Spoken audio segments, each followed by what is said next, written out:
नमस्कार, मैं अबरार खान यूट्यूब मन से। साथियों, आपके अंदर अगर हौसला है लड़ने का तो निश्चित जीत आपकी होती है।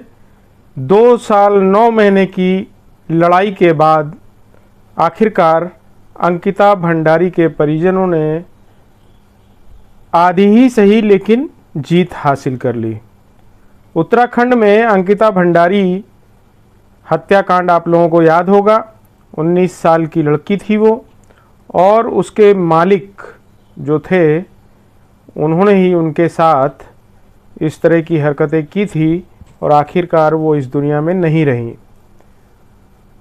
आज उसमें कोर्ट का फैसला आया है और उस कोर्ट के फैसले में पौड़ी गढ़वाल ज़िले की एक अदालत ने शुक्रवार को पूर्व भाजपा नेता, भारतीय जनता पार्टी के वो नेता थे, क्योंकि ये मीडिया की रिपोर्ट है इंडियन एक्सप्रेस की, उसके हवाले से हम आपको बता रहे हैं कि उन्होंने जो न्यूज़ वो किया है उसके हवाले से मैं आपको बता रहा हूं कि उन भारतीय जनता पार्टी के जो नेता थे विनोद आर्य, उनके बेटे हैं पुलकित आर्य, और उनके साथ 2 अन्य आरोपी भी थे। उनको उम्र कैद की सज़ा सुनाई गई है और साथ ही जो कारावास जो उनको दिया गया है वो सश्रम कारावास दिया गया है 50,000 जुर्माने के साथ में। ये मामला काफ़ी मीडिया में तेज़ी से आगे बढ़ा था, लोगों में काफ़ी रोष था और 2 साल 9 महीने की लड़ाई के बाद इस पर फैसला आया और लोगों ने सुकून की, राहत की सांस ली कि चलो जो जिला न्यायालय से जो फैसला आया है, लेकिन उसके परिजन, उनके जो परिजन थे उनका ये कहना है कि ये न्याय अधूरा प्राप्त हुआ है, हम चाहते थे कि उसे मौत की सज़ा मिले। ये कहना किसका है? ये उनके पिता, अंकिता के पिता वीरेंद्र भंडारी ने इंडियन एक्सप्रेस को बताया कि परिवार को उम्मीद थी कि आरोपी को मौत की सज़ा मिलेगी, लेकिन ऐसा नहीं हुआ।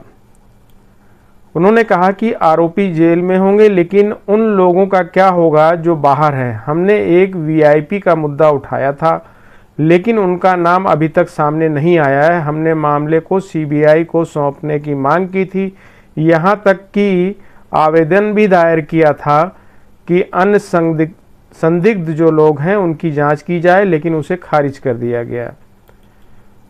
और जो पुलकित के ऊपर भारतीय दंड संहिता की धारा 302 यानी हत्या के मामले को लेकर के सश्रम आजीवन कारावास, 50,000 रुपये का जुर्माना और धारा 201 साक्ष्य मिटाने का के तहत 5 साल और 10,000 रुपये जुर्माना, और धारा 354A यानी यौन उत्पीड़न के तहत 2 साल और 10,000 रुपये का जुर्माना, और अनैतिक व्यापार रोकथाम अधिनियम के तहत 5 साल और 2,000 रुपये का जुर्माने के साथ ये सज़ा सुनाई गई है। सौरभ भास्कर और अंकित गुप्ता को आईपीसी की धारा 302 के तहत सश्रम आजीवन कारावास और 50,000 रुपये के जुर्माने के साथ साथ आईपीसी की धारा 201 और अनैतिक व्यवहार रोकथाम अधिनियम के तहत भी सज़ा सुनाई गई।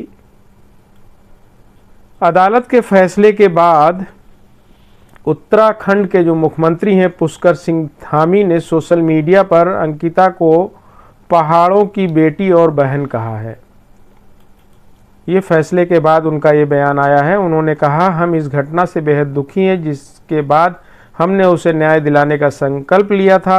जल्द ही हमने पुलिस को आरोपियों को गिरफ्तार करने का निर्देश दिया और एक महिला आईपीएस के नेतृत्व में एसआईटी गठित की गई। इस वजह से आरोपियों को जमानत नहीं मिल पाई। आरोपी दोषी साबित हुए हैं और उन्हें आजीवन कारावास की सज़ा सुनाई गई है। हम अंकिता भंडारी को न्याय दिलाने के लिए परिवार के सदस्यों के संपर्क में भी थे। हालांकि उसमें जो इंडियन एक्सप्रेस ने न्यूज़ छापा है उसमें उन्होंने आगे बताया है कि कांग्रेस ने अधिक से अधिक कठोर सजा के मामले में कथित वीआईपी लिंक की जांच की मांग करते हुए विरोध प्रदर्शन भी किया है। आज वरिष्ठ कांग्रेस नेता और प्रवक्ता सूर्यकांत धस्माना ने कहा, इस विभत्स मामले की पृष्ठभूमि में एक वीआईपी के शामिल होने की चर्चा चल रही है, जिसका संकेत अंकिता ने खुद अपने दोस्त के साथ बातचीत में दिया है। फिर भी जांच करने वाली पुलिस टीम इस वीआईपी की पहचान करने या उस तक पहुंचने में कामयाब नहीं हो पाई है, जो जांच में एक गंभीर कमी है। अंकिता का शव 24 सितंबर 2022 को ऋषिकेश में एक नहर से बरामद किया था। शव मिलने के बाद कम से कम 6 दिन पहले वो लापता हो गई थी। जब शव प्राप्त हुआ था उसके 6 दिन पहले से ही वो लापता थी। अभियोजन पक्ष के अनुसार अंकिता को आखिरी बार पशुलोक में वैराज से सीसीटीवी फुटेज में देखा गया था, जब वह पुलकित के पीछे स्कूटी पर बैठी थी। अन्य आरोपी सौरभ भास्कर और अंकित गुप्ता मोटरसाइकिल पर उनका पीछा कर रहे थे। प्रत्यक्षदर्शी की अनुपस्थिति में अदालत ने मामले को अंतिम बार देखे जाने को सिद्धांत का हवाला दिया। यह स्थापित कानून की परिस्थितिजन्य साक्ष्य पर दोष सिद्धि को बनाए रखने के लिए परिस्थितियों की श्रृंखला इतनी पूरी होनी चाहिए कि आरोप की उंगली पूरी तरह से आरोपी के अपराध की ओर इशारा करती हो, ऐसा उन्होंने अपने उसमें कहा था। यह सबूतों की गुणवत्ता है, संख्या नहीं जो मायने रखती है। आपराधिक मुकदमा कोई दौड़ नहीं है जिसमें विजेता का निर्धारण अभियोजन पक्ष या बचाव पक्ष द्वारा चलाए गए समय से संदर्भ में किया जाता है। उस टाइम को लेकर के कहा गया है। यह कोई संख्या का खेल भी नहीं है जहां परिस्थितियों की संख्या दोष या अन्याय निर्धारित करेगा, ऐसा अदालत ने बोला है। तो साथियों, ये इंडियन एक्सप्रेस की जो रिपोर्ट थी उसके अनुसार अब ये बात तय हो गई कि निश्चित रूप से लोगों का अदालतों पर विश्वास बढ़ेगा। अगर इसी तरह से दोषियों को सज़ा थोड़ा और कम समय में मिलना शुरू हो जाए तो निश्चित रूप से अपराधी अपराध करने से डरेंगे, चाहे वो किसी का भी बेटा हो, किसी भी मंत्री का बेटा हो, किसी भी पार्टी का विधायक का बेटा हो, कोई भी हो। लेकिन शर्त यह है कि न्याय मिलना चाहिए और थोड़ा जल्दी मिलना चाहिए, ऐसा हमारा मानना है।